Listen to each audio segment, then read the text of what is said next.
যেই সরকারের তিনটা দায়িত্ব, বিচার, সংস্কার এবং সুষ্ঠু নির্বাচন, সরকার এখনো পর্যন্ত নির্বাচনের পরিবেশের দিকে মনোযোগ দিচ্ছে না। এখনো পর্যন্ত সকল দলের প্রার্থীরা সঠিকভাবে গণসংযোগ করতে পারছেন, আমি নিজেই পারছি না। নানানভাবে আমাকে হয়রানি করা হচ্ছে, বাধা দেওয়া হচ্ছে, তারপরেও আমি চেষ্টা চালিয়ে যাচ্ছি। নির্বাচনের পরিবেশটাই সরকার এখনো পর্যন্ত পুরোপুরি তৈরি করতে পারে নাই।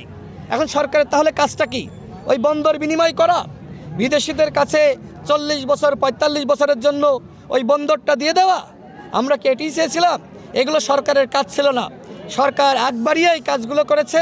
দেখেন, সরকারের উপদেষ্টা এবং প্রেস সচিব অনেকে বলছে যে ওই বন্দরে নাকি চাঁদাবাজি হয়, চাঁদার টাকা ভাগ নেওয়ার জন্য নেতারা এইভাবে কথা বলছে। তো আপনারা যে কমিশন বাণিজ্য করছেন না বিদেশিদের কাছে এই বন্দর তুলে দিয়ে, তার নিশ্চয়তা কি? উপদেষ্টাদের বিরুদ্ধে দুর্নীতির খবর আমরা শুনি নাই, সরকারের বড় বড় কর্মকর্তাদের বিরুদ্ধে দুর্নীতির খবর শুনি নাই। এখনও হয়তো এগুলোর তদন্ত হচ্ছে না, কিন্তু এতটুকু বলছি, প্রত্যেক উপদেষ্টার সম্পদের তদন্ত হবে। আগামীতে যে সরকারি আসুক না কেন, যারা পরবর্তীতে নিয়োগ পেয়েছে বিভিন্ন জায়গায়, বিভিন্ন দপ্তরে কিংবা দুদকে বা বিভিন্ন সেক্টরে, এদের প্রত্যেকের সম্পদের তদন্ত হবে। সুতরাং কতটুকু ফেরেস্তা আপনারা, সেইটা আগামী সরকার আসলে দেখা যাবে।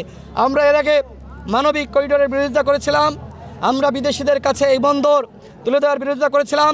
আমরা বলেছিলাম যদি আপনাদের টেকনিক্যাল সাপোর্ট লাগে, আপনারা যে কোম্পানির কাছে আপনারা এই কাজগুলো দিবেন, সেই কোম্পানিকে আপনারা অবশ্যই তাদেরকে বলবেন যে এই কাজগুলো আপনাদেরকে করতে হবে। যদি আপনারা এই কাজগুলো না করেন, যোগ্য টেকনিশিয়ান দিয়ে বন্দর পরিচালনা না করেন, আপনাদের ইজারা বাতিল করা হবে। এই কাজটা করতে পারতেন না?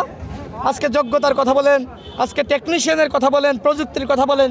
আরে প্রযুক্তিকে হায়ার করা যায় না? প্রয়োজন ওই কোম্পানিকে আপনারা বাধ্য করতেন, ওরা হায়ার করতো প্রযুক্তি, ওরা টেকনিশিয়ান হায়ার করতো, কিন্তু ম্যানেজমেন্টটা বাংলাদেশে হতো। এই যে বিদেশিদের কাছে আপনি বন্দরটা এত বছরের জন্য দিয়ে দিলেন, এইটা বাংলাদেশের স্বাধীনতা সার্বভৌমত্বের জন্য হুমকি। এবং এইটা আমাদের বিদেশি অন্যান্য বন্ধুরাষ্ট্র তারা ভালোভাবে নাই।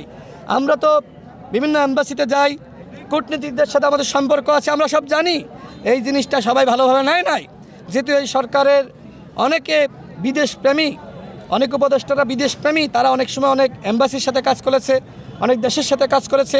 আমার মনে হয় এই বন্দর বিদেশিদের হাতে তুলে দেওয়ার মাধ্যমে যতটা না দেশের জনগণের উপকার হয়েছে, তার থেকে বেশি উপদেষ্টাদের বন্ধু রাষ্ট্র যেগুলো রয়েছে বা বন্ধু যারা রয়েছে, এই বিদেশপ্রেমী উপদেষ্টাদের আজকে বেশি উপকার হয়েছে এবং ওই বিদেশপ্রেমী উপদেষ্টাদের দেশের বেশি উপকার হয়েছে।